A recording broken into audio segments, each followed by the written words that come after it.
মধ্যপ্রাচ্যের পরমাণু শক্তিধর দেশ ইরান দেশটির মিত্র গোষ্ঠীগুলোর হামলায় ইসরায়েলের বর্তমান তীব্র চাপে রয়েছে। অন্যদিকে ইসরায়েলের পাশে রয়েছে যুক্তরাষ্ট্র। নবনির্বাচিত মার্কিন প্রেসিডেন্ট ডোনাল্ড ট্রাম্প তার প্রথম মেয়াদে ইরানের উপর কঠোর নিষেধাজ্ঞা আরোপ করেছিলেন। এবার তিনি আবারও প্রেসিডেন্ট পদে বসতে যাচ্ছেন। এ পরিস্থিতিতে নিষেধাজ্ঞা আরও কঠোর হলে পরমাণু অস্ত্রের প্রস্তুতি নিতে ইরান ঘোষণা দিয়েছে। সম্প্রতি আল জাজিরার এক প্রতিবেদনে এ তথ্য জানানো হয়েছে।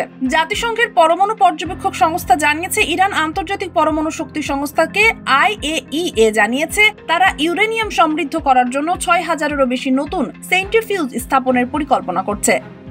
শুক্রবার জেনেভায় ব্রিটেন, ফ্রান্স ও জার্মানির সঙ্গে ইরানের পরমাণু কর্মসূচি নিয়ে বৈঠকের প্রস্তুতির সময় এ তথ্য সামনে এসেছে। উভয় পক্ষ কূটনৈতিক আলোচনা চালিয়ে যাওয়ার ব্যাপারে সম্মত হয়েছে। তবে সম্প্রতি IAEA এর 35 সদস্যের বোর্ড অব গভর্নর্স ইরানের বিরুদ্ধে একটি প্রস্তাব পাশ করেছে। এর জবাবে ইরান আরও অতিরিক্ত সেন্ট্রিফিউজ স্থাপনের ঘোষণা দিয়েছে। এ প্রস্তাব ব্রিটেন, ফ্রান্স, জার্মানি এবং যুক্তরাষ্ট্রের অনুরোধে পাশ হয়।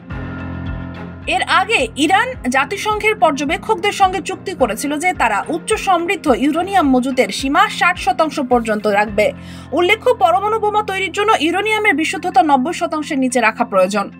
IAEA এর তথ্য মতে ইরান নাতানজ প্লান্টে আরও 18টি ক্যাসকেড স্থাপনের পরিকল্পনা করছে। প্রতিটি ক্যাসকেডে থাকবে 166টি মেশিন। এর ফলে ইউরেনিয়াম সমৃদ্ধকরণের গতি অনেক বাড়বে এবং পারমাণবিক অস্ত্র তৈরির ঝুঁকি উল্লেখযোগ্য হারে বেড়ে যাবে। IAEA এর বোর্ড অব গভর্নর্সের রেজুলেশনের প্রতিক্রিয়ায় ইরান জানিয়েছে, নিষেধাজ্ঞা পুনর্বহাল হলে তারা পারমাণবিক অস্ত্র তৈরির ক্ষেত্রে নিজেদের আরোপিত সীমাবদ্ধতা তুলে নেবে।